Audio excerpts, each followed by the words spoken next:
Good morning. On behalf of Kentucky Transportation Cabinet, I'd like to welcome you to the Kentucky Riverports Highway and Rail Freight Study, third Kentucky Summit. This is a summit on the statewide strategy for Riverports investment. This morning, would like to kind of go over a few housekeeping items before we get started with our session. First of all, just like to remind everybody that this is a recorded session. If you have the opportunity, look down at your control panel. The mute button is on the far left, so please mute yourself if you're not speaking. There's a chat button if you have questions for the panelists or the moderator. Please put them in the chat so that we can, make sure that they can see that. And towards the end, when we have a Q&A, Tim will be looking through those questions and trying to ask that of the panelists that we have today. Also, if you need to provide a reaction or raise your hand, there's a button there with a smiley face. Just put your hand up, and we'll, or turn your camera on and just jump up and down. We'll see you and that you want to ask an important question of this panel. Also, if you can't see everybody or things look funny, there's a little button over there. It looks like tic-tac-toe. Click on that and you can change your views around. So we're here on Wednesday morning, September 1st. It's 9:33 a.m. And we're in the panel that's talking about anticipating the evolution of freight commodities, a conversation with corn, soy, and aluminum representatives. And we have the honor of having Tim Hughes as our moderator with the Kentucky Department of Agriculture. And I'll let him introduce everybody. But we have Adam Andrews, Jonathan Miller, and Mike Cowan on the call. So appreciate you all being with us today. I appreciate this wonderful panel. It's going to give us some insight into the commodities moving around and through Kentucky. And with no further ado, Tim, I'm going to turn it over to you. Thank you, and look forward to this morning's conversation. I've been involved with a number of webinars and Zoom presentations over the last year and a half, and it's much easier being a viewer than it is trying to moderate. I've got 3 computer screens up, and I'll be trying to keep an eye on the chat box of questions and keep the discussion going. But yesterday's program I thought was exceptional. The discussion with the barge operators I thought was very enlightening on how much grain and other materials that move up and down the river that impact agriculture, which is the area that I'm most focused on, but also those of us that are just citizens, whether we're buying pops and soft drinks that require aluminum or automobiles. And I think the panelists that we have today, I met Mike for the first time a couple of weeks ago in preparation for this, but the other 2 guys I've known for a number of years. A little bit about my background. I used to farm full-time down in Simpson and Logan County. I was very involved with a number of commodity groups promoting agriculture, consumer awareness, and had the opportunity to come to Frankfurt in 2004. Worked with the Agricultural Development Funds, served as the State Biofuel Director for 5 years, and currently serve as Commissioner Quarles' Senior Trade Advisor within the Office of the Commissioner at the Department of Agriculture. And I say all that because I feel like I've got a number of different backgrounds, and I've seen the importance of the river and logistics systems, both as a producer, as a consumer, and now in a role with the Department of Agriculture. I think after today's discussion, hopefully you'll be impressed by just how involved and how astute the leaders for the different commodities we have in Kentucky.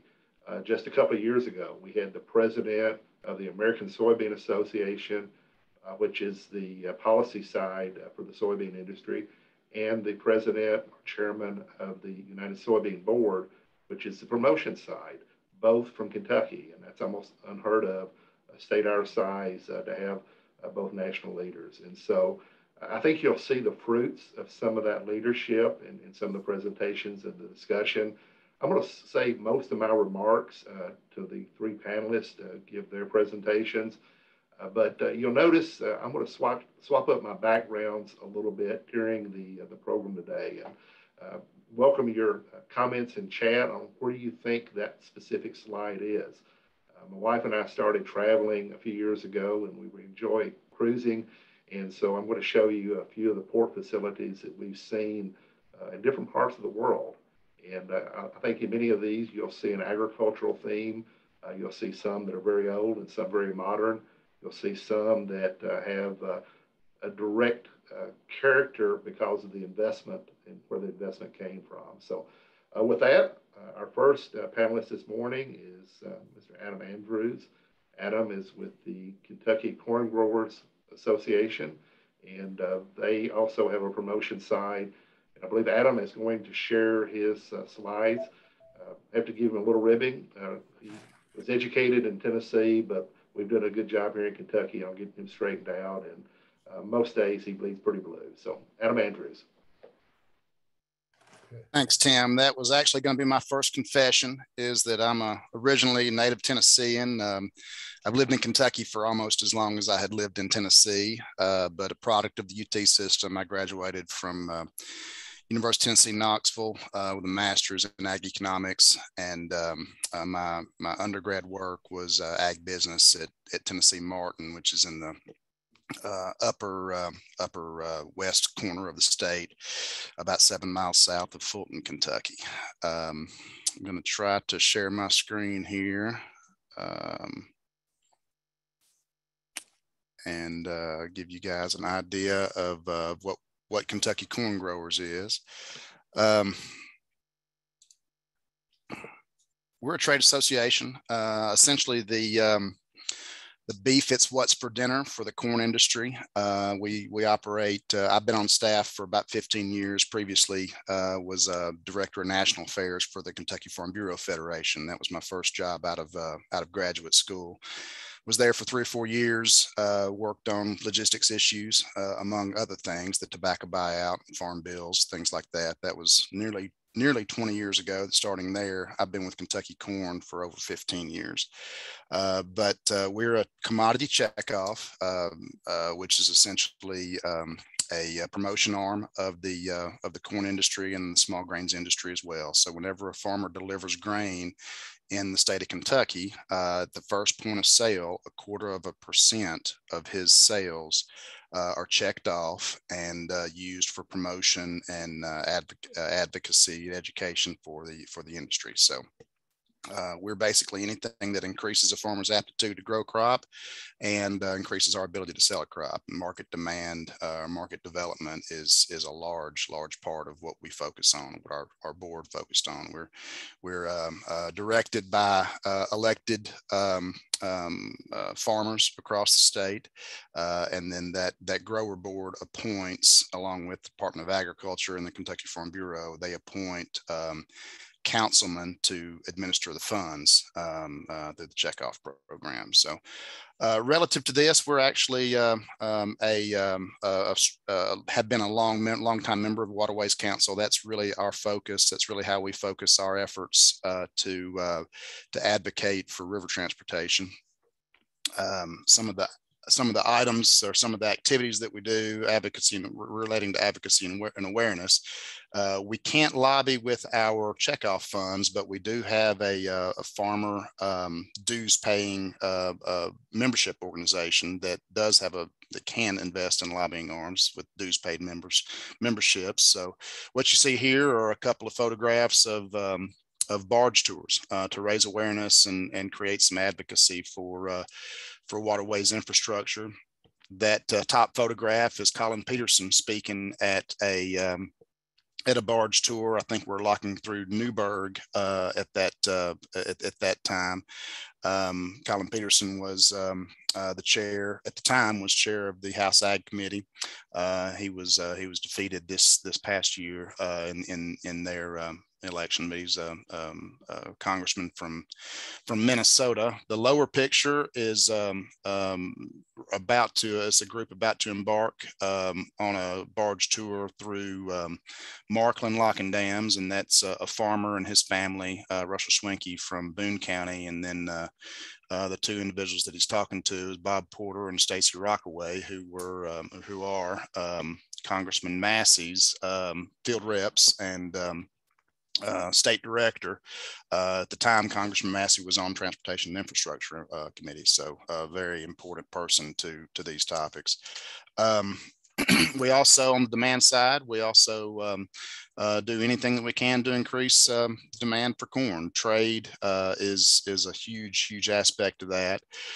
These two photographs are a group from Guatemala there at the top at Gavilan and at the Eddyville port.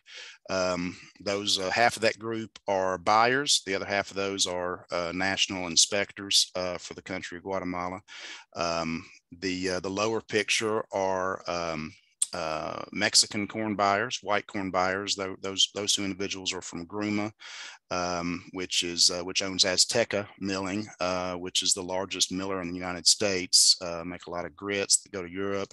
They make a lot of flour for tortilla chips, things like that. Their brand that you would recognize is Mission Chips. So all those Mission Chips are made in Evansville, Indiana, but they export a ton of corn particularly white corn, into Mexico for their operations and throughout the world for their operations.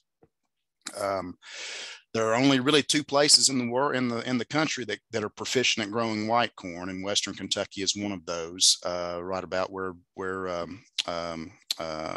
Owensboro is a very heavily produced area, and then Nebraska has a lot of white corn. So both of those, we do trade missions like that through the U.S. Grains Council, which is an export arm of the Corn Growers Association. Essentially, they match farm bill funds through MAP and FMD to place trade offices throughout the world, and their only focus is creating relationships and making deals happen. Both of those events there, we do one of these about every other year in September, in conjunction with an event that U.S. Grains Council hosts to bring in buyers across the country, just essentially to show them the product that they're buying, the quality of the product that they're buying. But both of those events resulted in new purchases that place product on the river. So we're proud to have done that. We brought white corn buyers to Central Kentucky, to E-Town area, and during all the COVID stuff, we were participating in virtual trade missions, things like that. So the title, from our perspective, the title of the panel is Anticipating the Evolution of in Freight Commodities along the river. So a little bit about the corn industry. In Kentucky, we produce about 225 million bushels. And as you can see from this chart right here, we don't export quite even half of that. We have a very, very, very robust livestock industry in the state. We also have, although the bourbon industry doesn't take a lot of product, it is significant to our industry. And then we have one ethanol plant that produces about 60 million gallons of ethanol, which equates to 25 million bushels of corn in Hopkinsville. So before the river, our domestic customers we're fortunate to have a large portfolio of domestic customers. The food processing that you see here is largely Gruma and products from there. And then that last bullet point, where the remainder is exported. Most of those exports don't leave Kentucky through Kentucky. They don't leave the country through Kentucky. They're trucked across the river, whether it's into Indiana or Illinois, or down to Tennessee, and exported through another state. So I see that as a great opportunity for us to build infrastructure on our side of the river. There are multiple benefits of that. And then world demand. So probably in the chat, maybe we could have a game to see if anybody can decide can identify what this is. But this is a hog house. This is a pig growing facility in China, and this is a collection of those buildings in China. I just want to put a couple of bullet points here that just really kind of, I think we can't talk about the evolution of corn exports without really talking about China and the impact of the river without talking about China. These bullet points here speak for themselves, but they have they have a hog herd that's about 6 times larger than the United States. They increased it 30%. All of this is in an effort to build protein into the Asian diet. A 30% increase in hog production over this year. It was forecasted a 4x increase from 2020 to 2021 has been realized in corn imports to China mostly from the United States. 26 million metric tons forecasted to China. The 2021 China #1 document, which is it's kind of the U.S. equivalent to the State of the Union address. It's basically their policy document that's written annually that guides their decision-making processes throughout the year, identified animal genetics and a stable corn and grain supply as one of their key national strategies for the industry.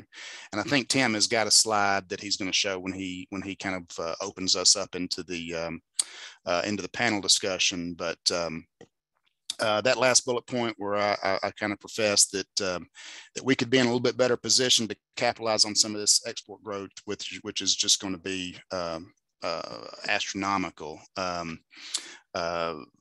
There are a lot of facilities on the other side of the river to receive grain, and there could be some great opportunity for some of those to come on our side of the river. So, with that, I'll wrap up and turn it back over to Tim and the other panelists. Thanks for having me, and look forward to discussion.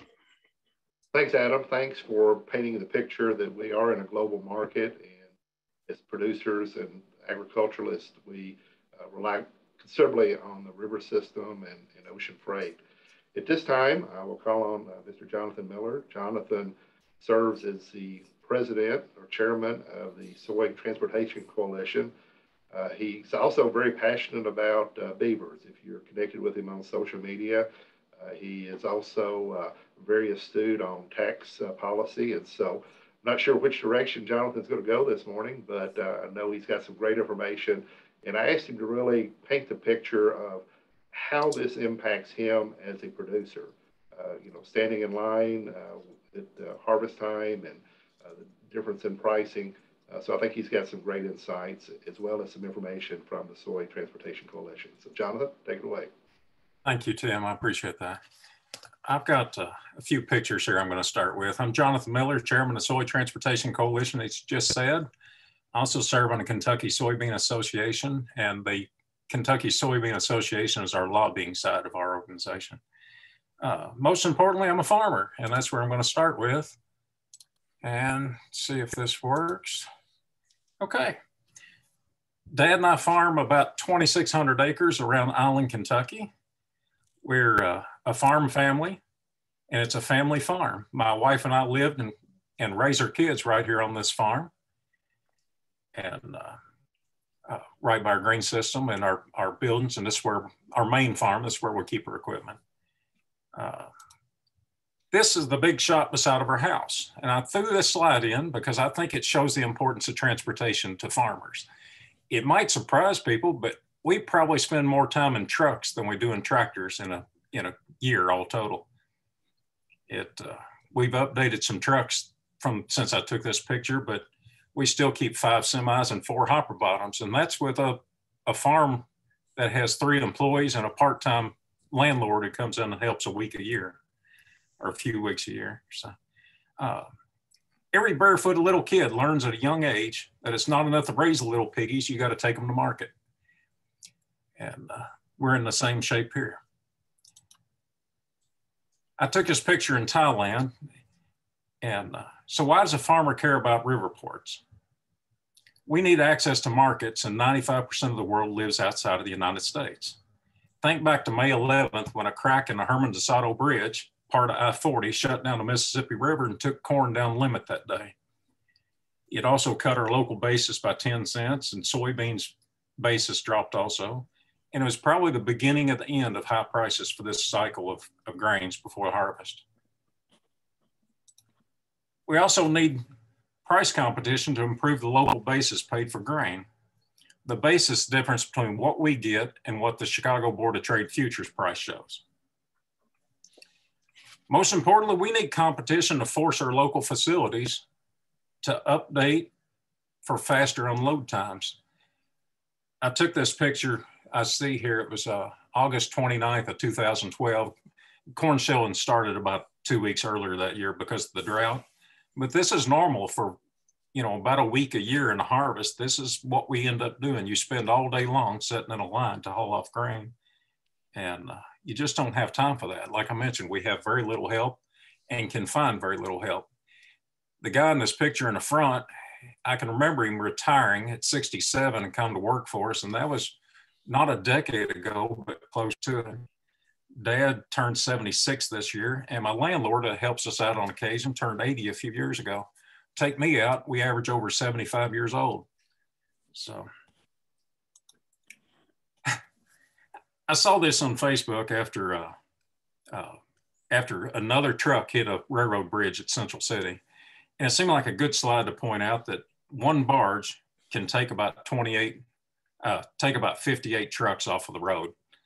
So a 15 barge fleet could replace 870 trucks, and that's 870 less drivers needed and 870 less people that might get stuck underneath that bridge.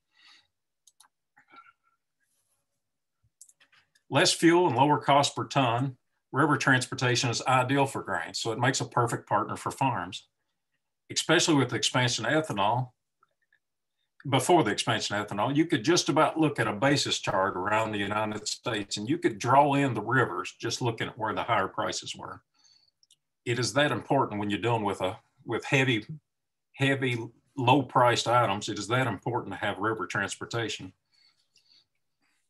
And if you can see my tractor in the background with the bars, you can probably guess by that alone, we have a pretty decent basis in our area. I say pretty good basis because I know people down towards Hickman, lower parts of Kentucky on the river that have a little better basis. But when I'm talking to my friends from North Dakota or South Dakota, I just admitted up front, we have a great basis.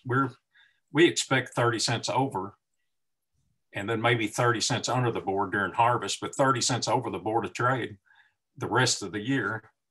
And that's in comparison to some of my friends that are far from a river that might see $1 under basis year round. Maybe the biggest advantage we have over South America is that for a little under $2 a bushel, we can get grain from Chicago or Kentucky to Shanghai, compared to over $3 from Brazil. Our profit is made possible by our waterways, locks, dams, tugboats, and even the mooring dolphins that we need to be thinking of as bus stops for barges out there. But all of this requires enough competition out on the waterways to pass some of that savings along to us. And I'm going to end right back where I started. This is our home farm, and that's our main grain system, and we can hold about 300,000 bushel of grain right here. Other than the corn wet tanks, our two smallest bins today were the two largest bins the year I built that house.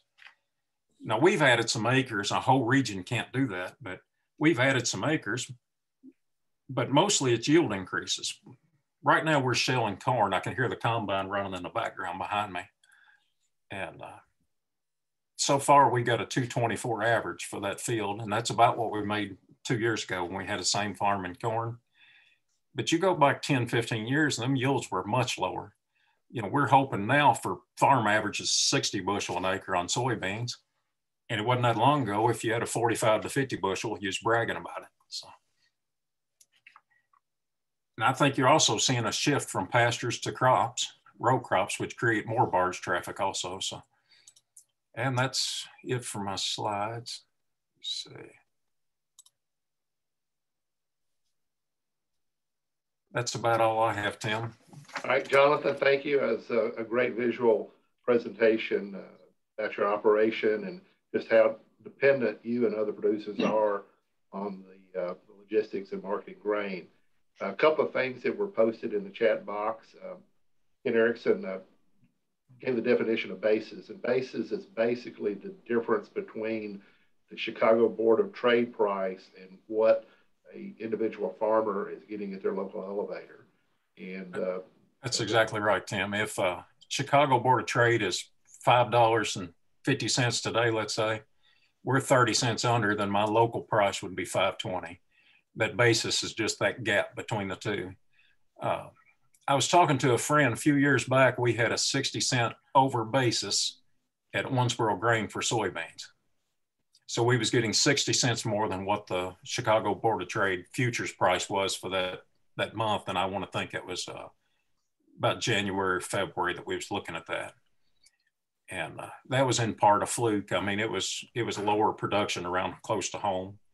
And we did some hedging to get to some of the prices, but we was at 60 over. So I was on a bus tour with some friends from Soy Transportation Coalition, and they were talking about basis. And they heard me telling somebody our basis is 60 cents right now. And one of the guys from the far away from Rivers in North Dakota said, I thought y'all have a good basis. I said, we're just 90 under. I said, no, sir, I mean 60 over. He just couldn't picture a basis above the market. And a lot of that 30 cents is normal.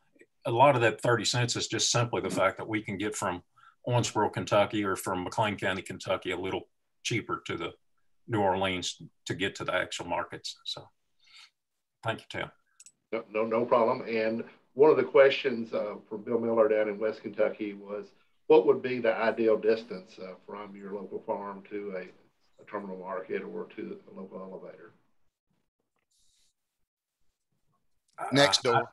Ideally, I'd like to just stick an auger right out the grain bin and hit it. But I saw this, some of these numbers when I was trying to get ready for this. The cost estimated to move 1 ton, 1 mile, and I see on truck they had $5.35 for 1 ton moving 1 mile, and a barge was 97 cents. So it actually kills me that we go right past.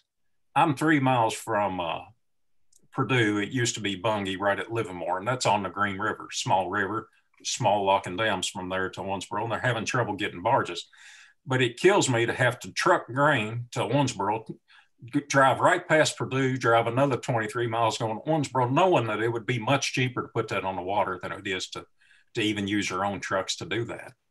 And so, yeah, ideally you really want, and on the other side, fertilize coming in. I didn't mention this earlier, but we're spreading 500 pound an acre on our corn ground. And then the next year, the beans are using some of that same fertilizer that's left behind. But so 250 pound average per acre every year. And besides trucking grain out, we're having to bring fertilizer in or having a co-op or a business around home bring fertilizer in. And the closer they can get, then the less trucking it is to do that. And there's no question barges are cheaper. There's a lot higher inputs as far as cost to build the facilities and so forth, but much cheaper per mile. So. Tim, I don't want to take away from Mike's time, but just to kind of wrap up Bill's question, we have farmers that drive corn 5 hours one way. We have farmers that deliver almost like Jonathan explained, hanging the auger over into the elevator to their purchasers. So it varies. The competitive advantage that that comes with that is huge. Markets purchase corn at different times. So, some of those guys that are having to drive 5 hours might have a poultry market nearby, 20 miles away. But when they're not buying, then they've got, a 4 or 5 hour haul to get to Owen, to get to Hopkinsville. So it varies greatly. One thing that also provides more of a polarization: Brazil, Argentina, they're looking at 7 or 8 hours one way to move their grain to the river. So to their river. So that river gives us regardless of who you are, it gives us a huge advantage globally. And there's so many factors that impact that, and the evolution of agriculture. I know you go back 60, 70, 80 years, most farmers here in Kentucky, if they grew grain, they fed probably the corn to some livestock, and that went to a local livestock market there in the community. Now there's a lot more focus on either grain production or livestock. We have some that do both, but another thing that really changed Kentucky's grain markets was the poultry industry coming in here around 35 years ago. And now that's our largest agricultural enterprise with over $1 billion of farm receipts from the poultry sector. And so a lot of the grain that used to be shipped from Kentucky down to Alabama and Georgia to feed chickens is feeding chickens here in the state. And we have a lot of cattle in Kentucky. We're the #1 cow-calf state east of the Mississippi River, but we send most of those cattle to the Midwest and West to be finished. So, that's another opportunity. If we grow that feeding sector, possibly we could keep some of that grain here at home. But the river is a great way of expediting the shipment and getting it to other places that need it more efficiently. I wanted to share one quote. It's finishing up Jonathan's presentation with the Soy Transportation Coalition. Just the impact of the hurricane last week. Their executive director, Mike Stenhope, commented that 464,000 metric tons, or 18.3 million bushels of corn, 141,000 metric tons, or 5.2 million bushels of soybeans, and 71,000 metric tons, or 2.6 million bushels of wheat were exported from the terminals along the lower Mississippi River for the week ending August 19th. And so, that's all stopped until they get a lot of the repairs done. So just that in itself would have a major impact on the bases here in Kentucky versus, somebody that's able to ship grain from the East or West Coast. So we'll leave it at that on the agricultural portion for now. And I want to bring Mike Cowan into the conversation. Mike has spent a career in the aluminum industry and is currently the CEO at Commonwealth Rolled Products. They have a facility there in Hallsville, Kentucky. So, Mike, we look forward to learning about the aluminum sector. All right. I will share my screen here, and we'll take it from there. So I want to, without getting presentation mode here. So thanks for having me. We are, I'll call it a newly formed 55-year-old company. We were a forced divestiture. Novellus acquired us back in April of 2020, and then the company had to be sold due to too much share in the automotive space. And so it's a pleasure again for me to be able to talk to all of you today and really help explain to you how important the Riverport and the supply chain system is for our business. So here's a picture of the facility. Again, we're over 55 years of delivering aluminum roll products. It's all flat roll product sheet. So 20,000 to 30,000 pound coils. You'll see in the bottom left-hand picture there, it's a picture of finished goods that we ship and deliver to our customer base. That's a 54-acre under roof facility. You see in the very back, the very white building, that's our brand new expansion here at the facility. We spent roughly $600 million between 2015 and 2019 to build this expansion so we could get into automotive aluminum sheet. And we also modernized our facility here with another $200 million of modernization and expansion. And we're currently underway under new ownership of an additional $150 to $200 million modernization of the facility, which will be within a decade. We will have spent roughly $800 million to to completely modernize and upgrade and expand the facility here at Lewisport, Kentucky. We employ roughly 1,100 people and employees here, dedicated employees, and we're the largest employer in the area. I was actually born and raised here. I actually live in Cleveland now, and we do have a family farm as well. So I was intrigued by the corn and soybean discussion because we have roughly over 200 tillable acres as well. And so always interested in that, and certainly on the pricing side, or at least my dad is.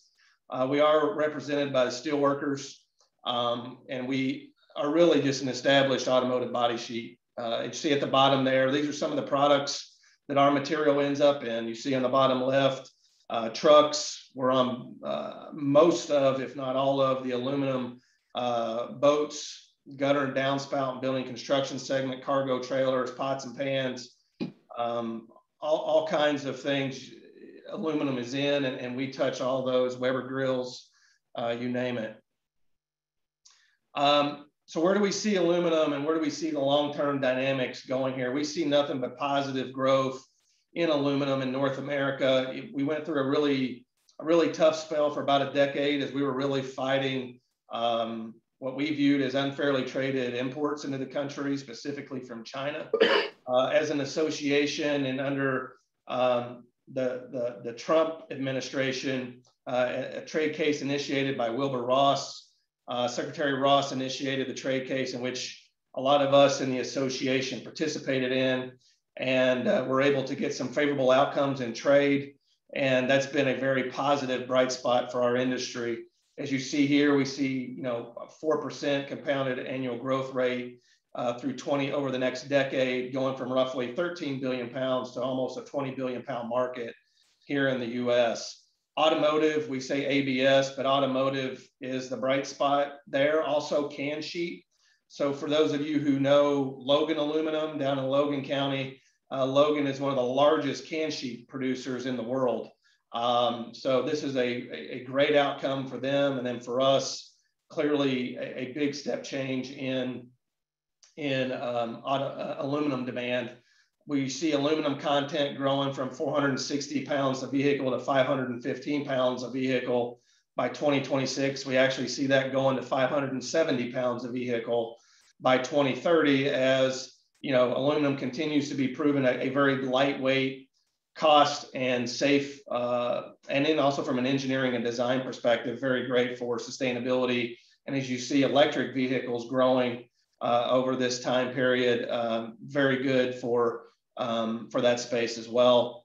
And then the US, just to give you some perspective, the US aluminum industry, we deliver roughly 174 billion pounds to the US economy, $174 billion to the US economy, and roughly over 700,000 jobs. So why is this important to us? For us as Commonwealth, again, we're a significant supplier to primary OEMs, whether it be in Detroit or other locations, but they have locations in Mexico and all across the US and globally. While we don't export a lot of material, and we certainly don't via the river system, it's really about all the raw materials and the materials that come to us, and not just us. Kentucky has a very large aluminum manufacturing presence. There's 2 rolling mills between us and Logan Aluminum. There's 2 smelters, and one of the few smelters left, even in the US, remain here in Kentucky, one in Hawesville, Kentucky, and one in Seabury, Kentucky. There's multiple extrusion facilities and a lot of processing that goes on in multiple markets across the state. You've seen significant investments by the aluminum industry in the state over the last 5 years, quickly approaching almost $1 billion invested by aluminum companies over the last 5 to 10 years. And again, Kentucky is a very attractive and central location. As Mr. Miller was explaining when he says, Kentucky being a favorable basis, as you think about, and a lot of people think that Kentucky wouldn't be a hub for aluminum. Actually, Owensboro, Kentucky is really the epicenter. As you think about pricing for aluminum, there's the LME, which is the London Metal Exchange price. And then there's a delivery charge, which we call the Midwest Premium. That Midwest Premium is established and calculated as the epicenter, which is Owensboro, Kentucky. So for us as Lewisport, we consume roughly and buy 600 to 700 million pounds a year of raw materials coming into our plant. I would say roughly 60% of that raw material comes in through the Riverport, through the Riverport system. So it's raw material coming from, it could be Canada, it could be Russia, it could be the Middle East. Another chunk, call it 25 to 30%, comes via rail and the rail system. But a lot of the rail system still goes to the port warehouses and those locations to be offloaded and then delivered to us just down the road via truck. So for us, Kentucky is an absolute attractive central location. It does give us and help us keep a global competitive advantage. Certainly as we try to procure and buying raw materials, it's a very attractive destination and location. It's very central. And then the traders can then distribute that across their channels across the country. Again, so for us, we are heavily dependent on a strong warehousing, rail, trucking, and port system to ensure that we're efficient and we have a long-term competitiveness. You know, as we continue to grow into the automotive space, our customers expect us to be on time every time, and we expect our suppliers to do the same. And that can't happen without a very efficient and productive system. So for us, you know, we need, not only are we growing and investing, we need our suppliers to grow and invest along with us, whether it be new construction and or modernization. You know, we welcome our supply base, no different than our customers kind of challenge us, is how do we become more efficient and how do we continue to modernize and to continue to invest in our infrastructure. We certainly look forward to you know, our suppliers and our partners to continue to invest in that system as well. So I thank you for your time and look forward to any questions or further conversation. Thank you. Thanks, Mike. And would love for those of you that are participating today to start sending some questions in through the chat box. I'm going to share a few comments here.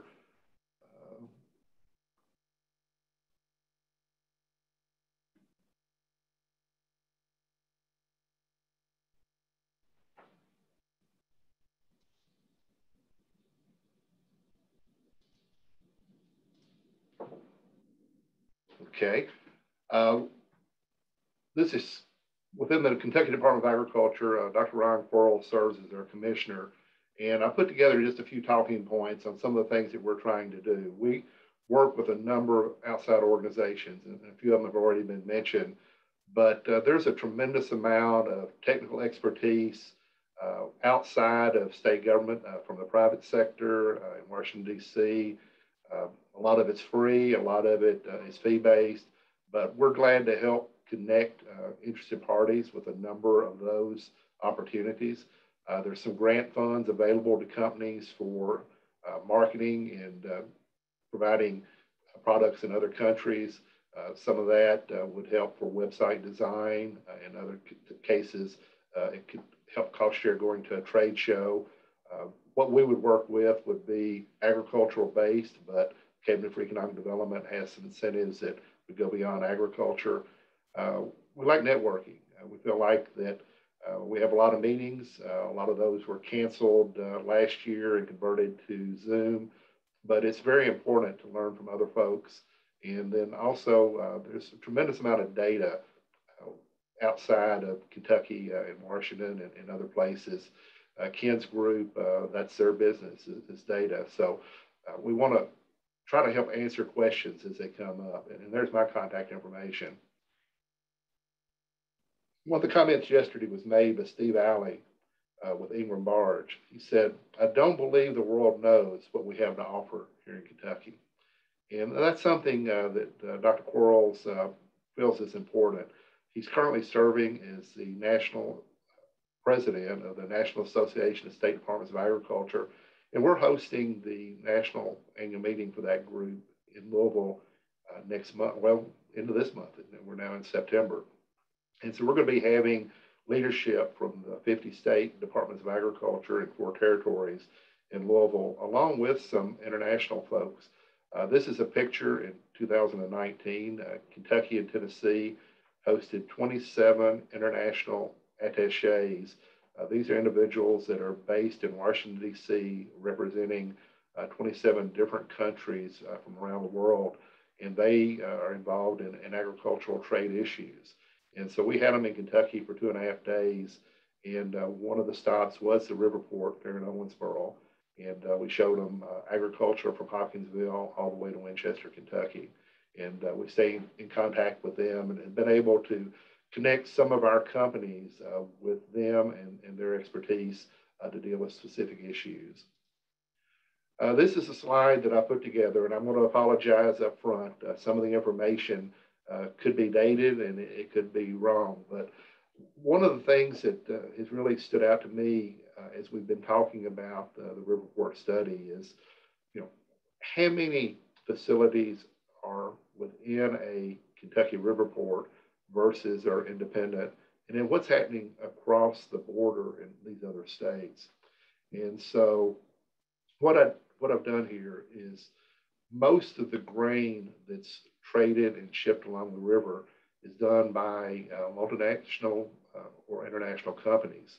And here's a few of those: Archer Daniel Midland, Cargill, Consolidated Grain and Barge, Purdue Agribusiness. One that's home-owned is Owensboro Grain. They're in Owensboro. Another one is Bunge, Verserian Grain, Gavilon, and then we have one down at the bottom is Hopkinsville Elevator. What I've done is color-coded those elevators, and those are on the river, either on the Kentucky side or on our neighboring state. And so those are color-coded by the state, and then the symbol of the company is within that color. And as far as I know, 4 of those are located in Kentucky Riverports. I believe Bunge has a facility or leases property in the Owensboro Riverport. Gavilon has a facility there at the Eddyville Riverport. I believe ADM operates out of the Henderson, and then Cargill out of the Hickman. And I know we've got a few of those port directors on, and please correct me if I'm wrong, but the other that's sort of an anomaly, Jonathan mentioned Purdue Agribusiness has the one facility there on the Green River in Livermore, and then the Hopkinsville Elevator has the facility in Clarksville, Tennessee, that leads down to the Tom Bigby. So you can see we're very dependent on the river, and as Adam mentioned earlier, a lot of the grain from Kentucky goes across the border into these other states, and then they put it on the river and ship it to other destinations. The other thing I think is important about this slide is almost every one of those decisions on where that grain ends up is made outside of Kentucky. ADM out of Illinois, Cargill out of Minnesota, Consolidated Grain out of Louisiana, Bunge out of Missouri, and the list goes on. Gavilon out of Nebraska. Even Hopkinsville Elevator, they work with another group out of Minnesota that helps with their sales. So I think there's opportunities for us to help the world know what we have to offer, but it's going to take a collective effort. And that's working with the group that's here on the call today, as well as helping us connect with your network outside of the state. My slide I'll show is one way that we're trying to do that.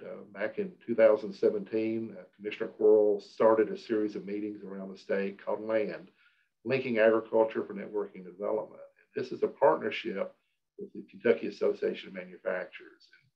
And the ag community, we have a number of meetings throughout the year, but typically we're operating in silos. It may be by one of our commodity groups, it may be through extension. We organize some with the Department of Agriculture, but usually it's a group of farmers talking to themselves. What we wanted to do is reach outside of our silos and partner with another group that has similar interests, and that was the Association of Manufacturers. Over, I think, 70,000 jobs in Kentucky are in manufacturing settings that are utilizing raw resources, such as wood products, grains, dairy. And so those products are grown here. Many of them are grown here in Kentucky, but the value is added within the manufacturing facilities. And we wanted to understand what we as the agriculture community could do to better meet the needs of those plants. One area we've had tremendous success over the last few years, and that's in the distilling sector. Just a few years ago, about 25% of the corn that was being used by the distilleries was grown in Kentucky. Now that's over 50%. And Adam and the corn growers have done a good job of helping educate the farmers on what the expectations are for those products delivered to an elevator. We're growing commodities for consumers, and we want to meet those demands. There may be things that we haven't grown.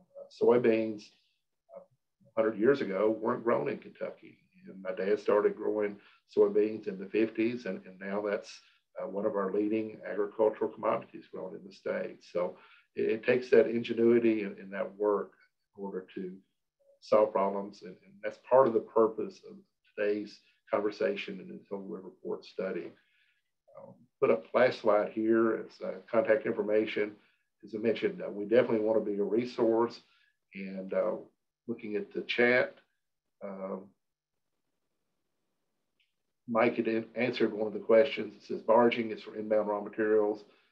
So, for them, most of it's based on inputs. And for agriculture, we get a lot of inputs, fertilizer. There's a lot of stone that's moved up and down the river. I know we have Domtar there in Hallsville, and a lot of the wood chips that go into the paper production are moved along the river. And so it's a vital resource. We've not spent a lot of time talking about rail, but rail provides a lot of services as well. And so we want to be a part of crafting the solutions and identifying the resources that can help address these. So I'm going to stop sharing, and then hopefully we'll have some discussion from those that are participating, and I'll open it up to the other panelists. You've heard some comments from each of us today. Do you all have questions you want to start with? Well, Tim, let me clean up real quickly. I've been kind of monitoring the chat as well, and I think everything was answered that I'd seen had been asked, except a question from Jeremy Edgeworth, which was asking the reasons that corn is sent out of state to export.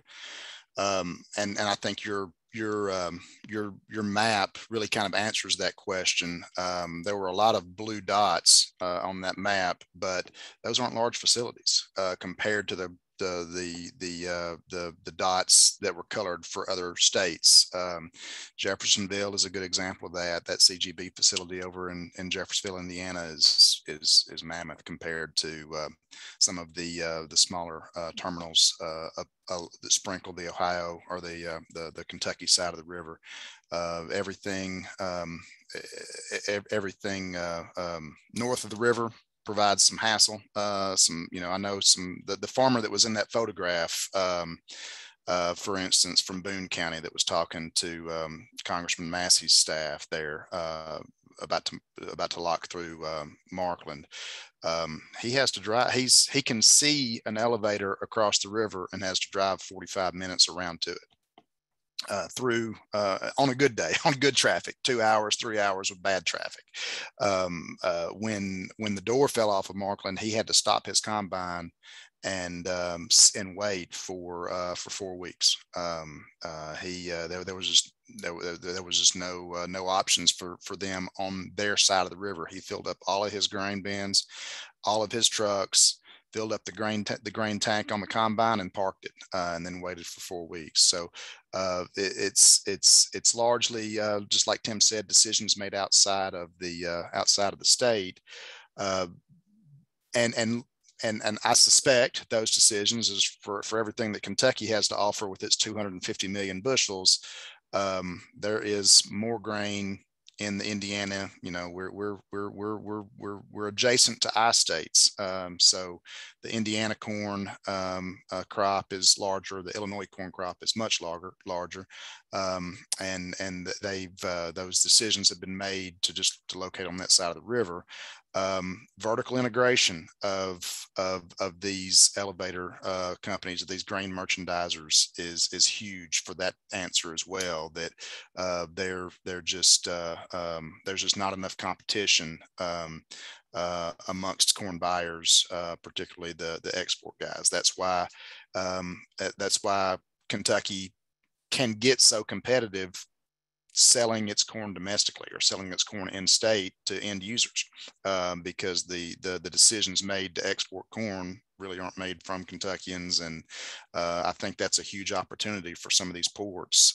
Meade County is a good example. There's a void right there of Hardin, Meade, Breckenridge, Hancock County, Ohio County, right there. Collectively, they produce about 19 million bushels. And the largest corn producing county is Union County. It produces about 16 million bushels.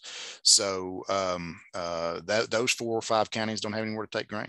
Meade County, Riverport, they were developing some solutions with CGMB at Meade County. Some other, I don't want to get political, but some other priorities rightfully took some precedence, but those guys still don't have the poultry industry nearby to deliver to, or they're not conveniently positioned to get it over around to Jeffersonville. They don't have a good solution, and there is, while those aren't 4 or 5 huge corn producing counties for the state collectively, there's some opportunity there. Another really deficient opportunity is in that purchase region. There is some hog production there. There's a lot of poultry production there. There are some end users there, but there's also 41 million bushels collected through Ballard, Callaway, Carlisle, Fulton, Graves, et cetera. There's 6 or 7 counties down there, put together a lot of grain. A lot of that grain goes to Union City, Tennessee, to be produced in ethanol. There's a Green Plains plant there that's fairly sizable. But if it's going to be on the river to go out of the country, it's got to go down to Hopkinsville to Bungie, or not Hopkinsville, to Dyersburg, Tennessee, to go to Bungie. That's a 90-mile round trip that's avoidable from Fulton County. And think about Carlisle County and Ballard County on up the river. There are some huge opportunities there to locate some terminals that could boost basis, number one, but then cut an incredible amount of costs and add some profitability into Kentucky citizens' pockets. Thanks, Adam. We'll jump back over to Mike. Mike had a couple of questions in the chat, and I'll let him address those verbally as well. But yeah, instead of me typing, I'll just do them verbally. So I try to answer Greg, and so at the sake of just reading what I typed, absolutely the green aluminum. And Mike, you might just give a little background on the question. Okay, the question was, are we seeing clients look for aluminum produced from greener or low carbon emission producers? And the answer to that's absolutely.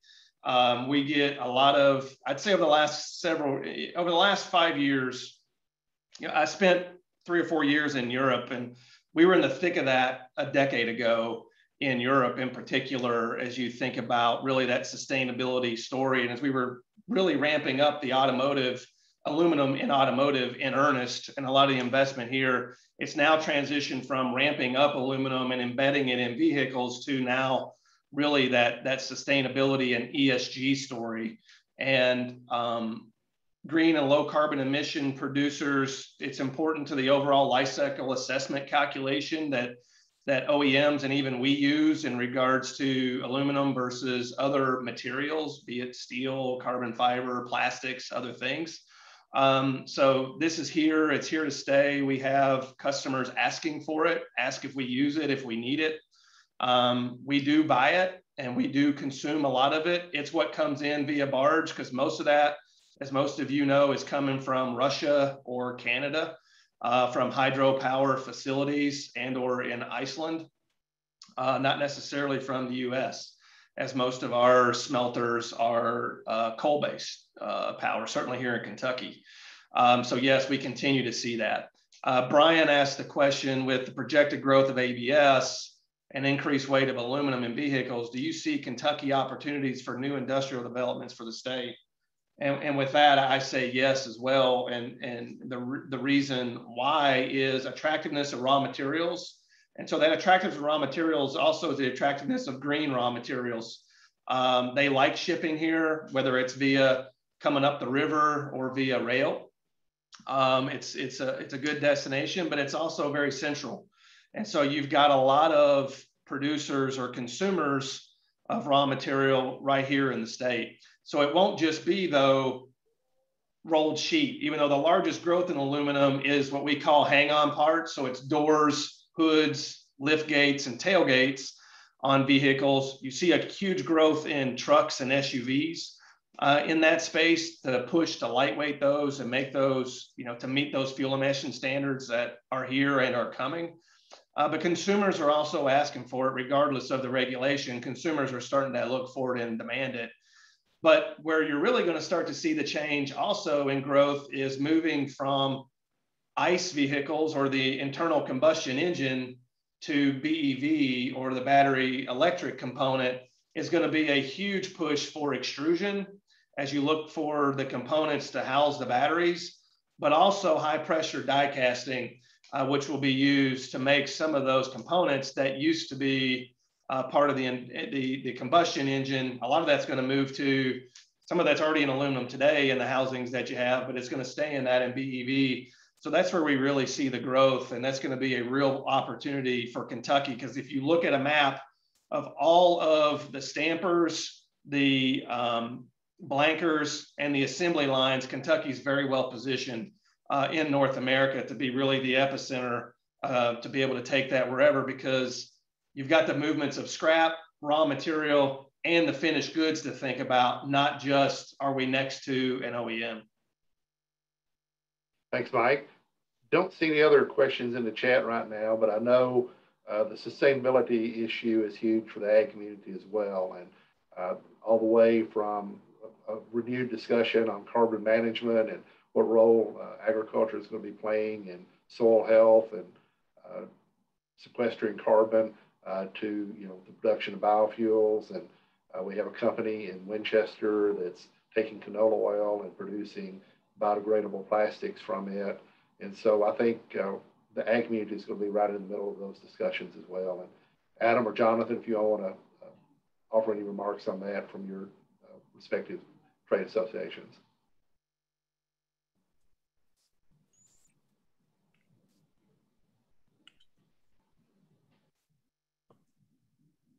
No. We talked as far as value added stuff, though. We talked, I think, the fireside chat, the would-be panel discussion, fireside chat with Mr.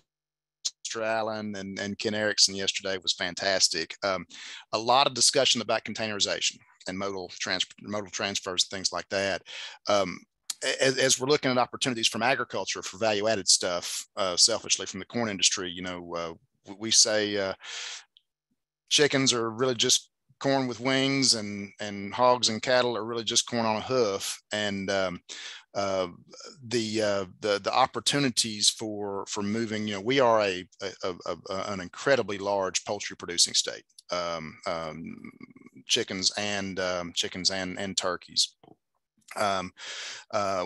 In the western portion of the state, there's a hog producer down there, an integrator by the name of Jimmy Tosh Farms, that you can probably count 20 trucks coming from western Kentucky, the purchase area in northwest Tennessee, up the WK Parkway into JB Swift into Louisville. But three primary processing. Well, we need some beef cattle processing. There are three primary processing facilities within 10 miles of the river, and there's a lot of chicken and pork that's exported out overseas, usually through Savannah, usually coming out of the Atlanta production market, and frozen and containerized and shipped out of Savannah. I could see some daydreaming, just daydreaming. I can see some opportunities there where JB Swift hog processing plant is about a mile from the river or less, half a mile from the river in Louisville. Tyson has a very large Seabury plant which could get into Owensboro's port or to Hickman's or Henderson's port very conveniently. And then Pilgrim's Pride, which is also a JBS owned company, is just east of Mayfield, or west of Mayfield rather. So a 20-mile trek to Western Kentucky if some of those containerization opportunities are there. That product is being, that product, there is demand for that export product. We spend, as does the Soybean Association and the Soybean Promotion Board, we invest checkoff dollars in U.S. Meat Export Federation and USAPEC, which is United States Poultry and Egg Export Council. They're sister companies for those livestock products, for those livestock and poultry products, and opportunities there for value added as well. Just like you're talking about with value added products over in Winchester, opportunities for that product to reach the river, to utilize the river and move south and get to those Asian destinations where they're mostly going, get to those Asian destinations through New Orleans instead of through Savannah, or at least provide some competition there and cut into some of their some of that Atlanta opportunity. Thanks, Adam. We did have a question from Robin Bancroft related to farmer in Boone County. I believe I know who that is. I'll respond to Robin on that question. And Scott Sigmund had asked about Jonathan's comments about the productivity increases in agriculture, and I'll let Jonathan address that. But I put together some information 3 or 4 years ago. Every 5 years, the U.S. Department of Agriculture issues a census report, and those historical records are available. And going back about 100 years, our corn yields in Kentucky have increased tenfold on less than half the acres in Kentucky. A lot of the land that used to be in corn production 100 years ago is now in livestock production or has gone back into trees. But where we were growing maybe 20,000 or 200,000 bushels of corn statewide at that time, we may be producing millions of bushels of corn. And I'm sure Adam's probably got the exact production from the last census report memorized, but it's phenomenal from both the crop management as well as the genetics of the seed, the production system. Years ago, the field had to be tilled 4 or 5 times before it was planted. Now the majority of the crop production in Kentucky is no-till or minimum till. And so, Jonathan, you want to address where you think yields are going in the next 10 to 50 years? Yeah, I'd be happy to, Tim. Thank you. I think, I think besides just trend yields increasing, and I think that you see that anyway, even farmers that haven't done improvements to the land are seeing yield increases anyway. Some of that would be seed and some of it's chemicals, but we're seeing a little bit of everything. Years ago, if you saw a 200 bushel spot out in the field, you was thrilled.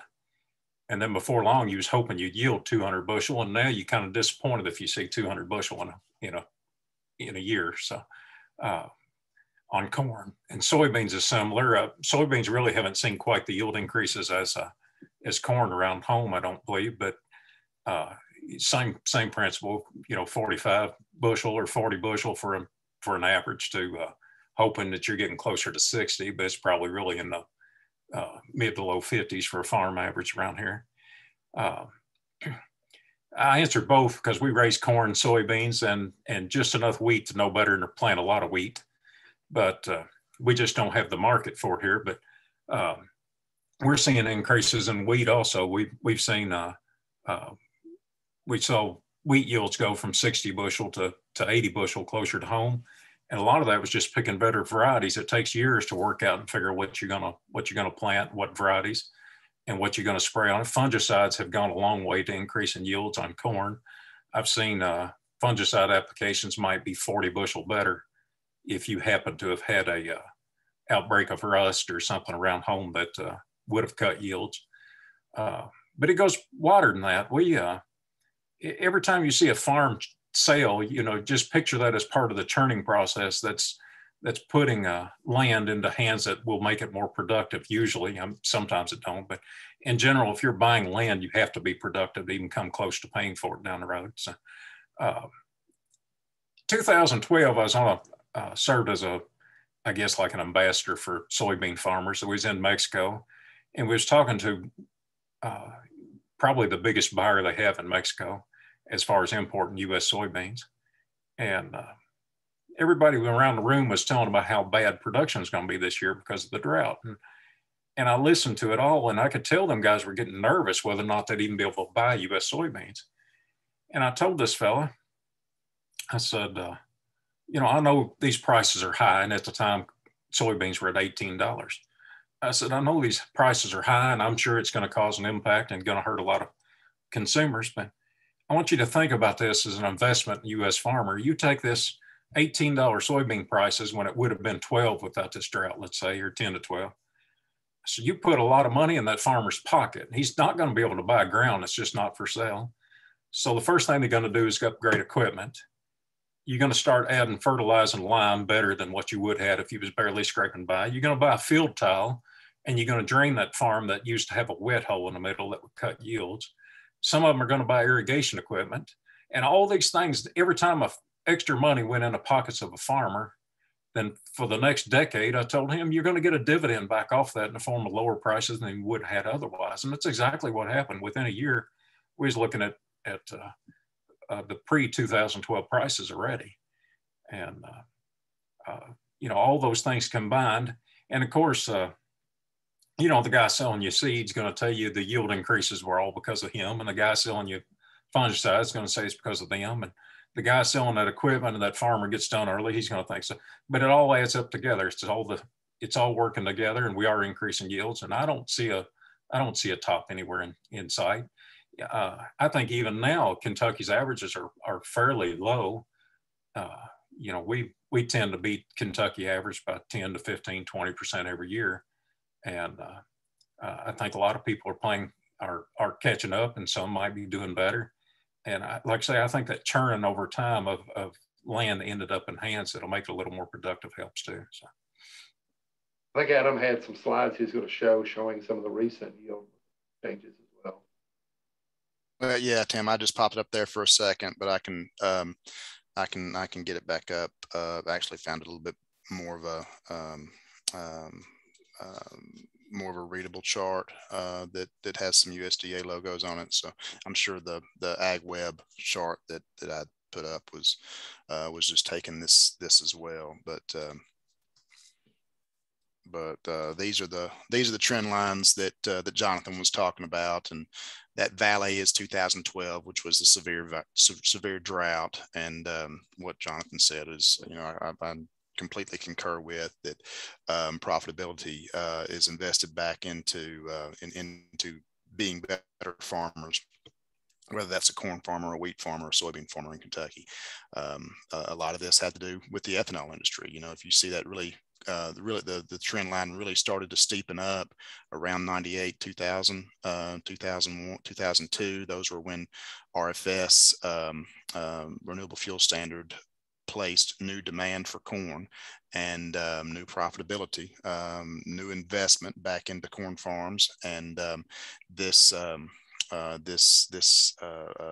global demand boost that we're on the cusp of seeing is going to have the same effect of keeping this trend line going the same direction that it's going, although except it's not ethanol, new ethanol demand that's creating that new knowledge, new aptitude, new technology investment. It's going to be providing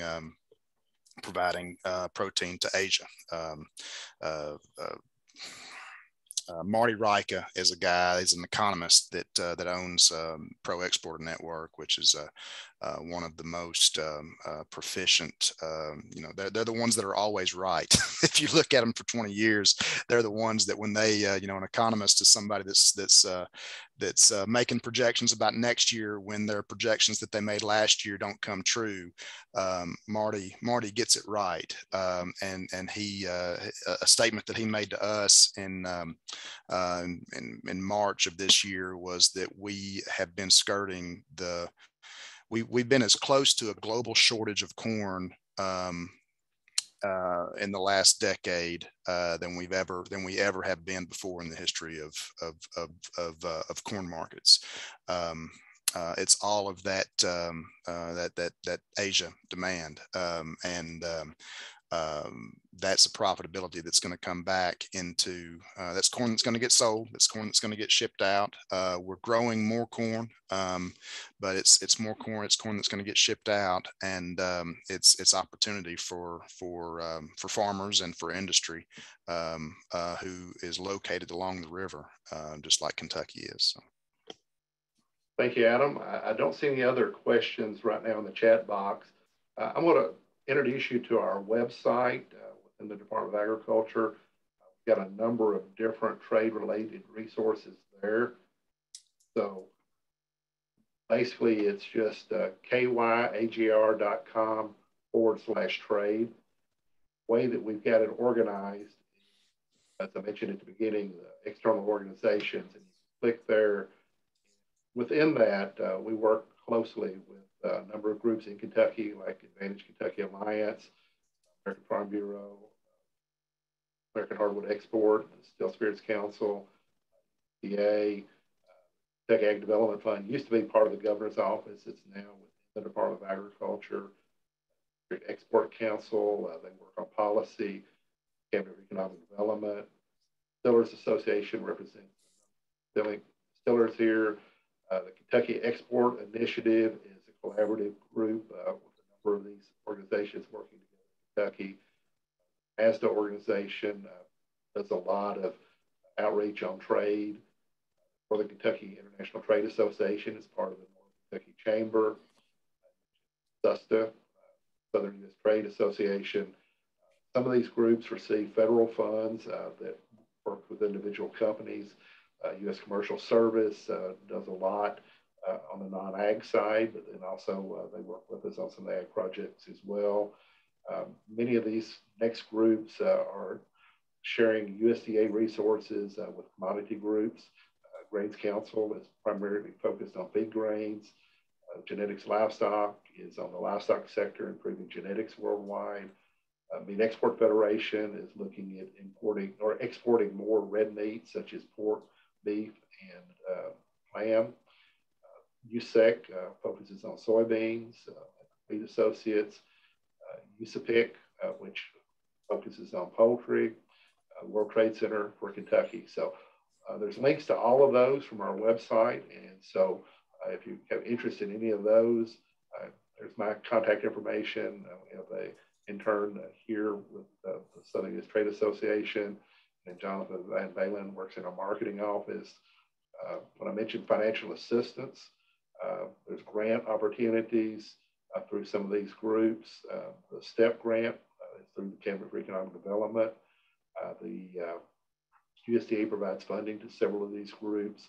One that could come into play is XMIM Bank that provides loans and financial resources for exporting. Then the U.S. Department of Agriculture has a number of different programs focused on trade. And as Adam had mentioned earlier, we work to bring groups into Kentucky to showcase what we have to offer. And so we're glad to work with you, your local community, on some of those trips. And if you've got groups looking to come to your area of the state, we'll be glad to help introduce them to these other resources as well. We have the upcoming events. I mentioned the land program that we've got 2 coming up. One will be on September 9th down in Jackson, Kentucky. The other one is in Shelbyville on the 14th of September. And then, those are no cost to attend, but a great opportunity to network and hear the stories of producers and manufacturers in the state. data. There's a lot of free data out there, and I know Ken's group provides a lot of information and data for companies, but this just shows how grain was exported and the interreliance on the corn being shipped as a raw commodity versus being shipped as livestock and other products, ethanol, the distiller's grain, which is a co-product. And so there's a lot of information on our website, so feel free to visit it. And if you've got questions, you definitely contact us. One other thing I wanted to do is go through some of the background slides. Stop sharing.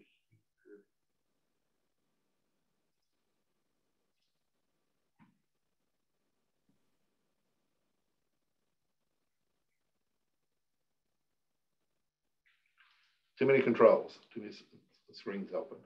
But this one, it's got sort of a definite Chinese theme to it. My background, that's actually in the United Arab Emirates in Fajari, and definitely some Chinese investment there. This is a grain facility, but it's located in the same port facility where I counted 70 tankers of oil coming out of that region. And this was back in 2014, sort of at the height of the oil prices, and they were almost printing money in that area, but you can tell they need to feed their people, and they were getting prepared for importing more grain even into that area. A few of the others I will walk through. Let's see. A lot was talked about China. This is actually right outside of Beijing, the port city of Tianjin. Hey, Tim, just so you know, I don't think we're seeing your slides right at the moment. Okay, they're actually my background. Oh, okay, I see now. Okay. Never mind. Okay, all right. Yeah, I flashed through several of those while I was speaking, so I was using them as the backdrop.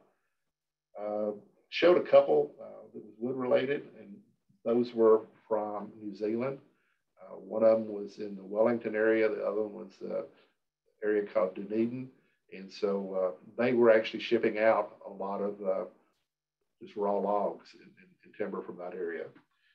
A couple of others I thought that were, I'll show this one. This one is actually a local grain farmer. So if you've not been out to some farms, we've got some producers here in Kentucky that have tremendous grain facilities themselves. And so it's important that they can get the grain out of the field and keep the combines running. And so many, as Jonathan mentioned earlier, they get the grain out of the field, get it to their farm, and then they may take 4 months to actually deliver it to the terminal market or to the elevator. Let's see, a couple more here. Yeah, we have no control over how long it takes at the local granary to get unloaded, but you got a lot of control. With enough money, you can get unloaded your own system fast enough. Well, that's critical, and you never know what condition the corn is going to be in. Some years you can bring it out of the field at the acceptable moisture level for the elevator, and other years, this one with the threat of the hurricane coming up from the Gulf, I know farmers are pushing to try to get the grain out as quickly as possible, and so lots of factors. I live in a town called Island. It's literally just hills in the middle of bottoms, and it don't take a lot of rain. If we got 4, 5, 6 inches off of that hurricane, our farms could look pretty easy, like Tim's background up there. So a lot of times a few weeks can make a difference between getting a crop or not if you're not careful. So. I totally understand. This is in Vietnam. That's becoming a huge market for our commodities here in the United States. And also they're a major exporter of consumer goods as well. So, and I think this brings into that container discussion. They don't have the infrastructure beyond the port area to take a barge load or a raw commodities in bulk. And so shipping it in a container where it's bagged or in smaller quantities that can be put on a bicycle or delivered out to the communities, those things are important. So I keep looking for more questions in the chat. I don't want to monopolize the time here, but I think we're down to about 5 minutes. And at this time, I think it might be good for Ken or Jeremy, if you have some closing remarks, or turn it back to each of the panelists to maybe offer some closing remarks as well. Well, I've very much enjoyed this discussion, and I've fielded a few direct messages in the chat as well for contact information or for some requests for contact, and I'll follow up on those. But if anyone wants to reach out to us, you know, the Ken Erickson conversation yesterday talked about how the fireside chat interview it was discussed about how relationships really make this happen, how deals are made and progress is made through relationships, and any way that we can facilitate some of those relationships on our side, that's our purpose. So Kentucky Corn Growers Association, our website is kycorn.org. My contact information, my boss's contact information is there, and we will certainly engage in any discussion that anybody desires to try to capitalize on some of this opportunity, some of this immense opportunity that we see. By Commonwealth Rolled Products in the aluminum industry, thank you for your time. Jonathan? I just want to thank you. I appreciate being a part of this, and really, I was tickled to death when I saw that Adam was going to be on here. I knew I wasn't as technical as people that watch it from that side, but I definitely see it firsthand right here on the farm level. So thank you.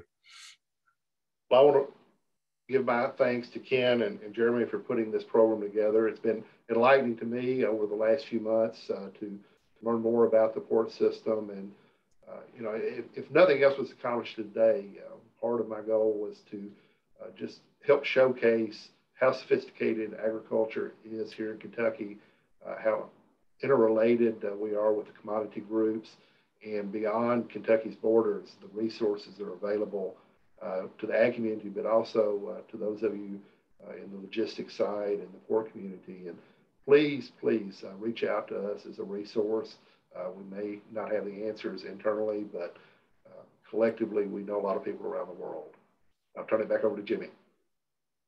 Thank you, Timothy, and thank you to each of the panelists. What a fertile discussion, to use an ag term, but it was, you know, exactly what I think the industry wanted to hear and needs to hear. And as we mentioned yesterday, you know, one of recommendations and hopes is that that the public ports in Kentucky will continue this discussion, continue to bring collaboration with the industry, both on the transport side, on the commodity side, and with the facilities. It's so critical to you know, maximizing these opportunities within the state of Kentucky, and for the industries in Kentucky, and you know, that are so critical to the jobs and to just the revenue to the state and what have you. So we thank each of you very much. We will make these presentations available in the coming weeks. This was a recorded session, so we can also go back and listen to it and pick up some key nuggets from it. So all those things will be available. I'm going to go ahead and just show the slide of events. We just completed the session number 3. The next session is the modeling scenarios and Riverport investment strategies. It's going to be at noon, so you have a little bit of time to you know, grab a late breakfast or an early lunch, take a break, maybe stretch your legs, you know, go for a brief walk or what have you, but come back and join us. The next 2 sessions, you know, are a lot of the results that are coming in from the analysis of the study. I think you'll find them very interesting and important. These are the things that the ports are investing in and that they need to invest in, and to start to connect these dots with the commodities and with the modes. And so meet us back here at noon, and we'll be sure to continue this great Kentucky Summit for statewide strategy for Riverport investment. So we thank you all and have a great break.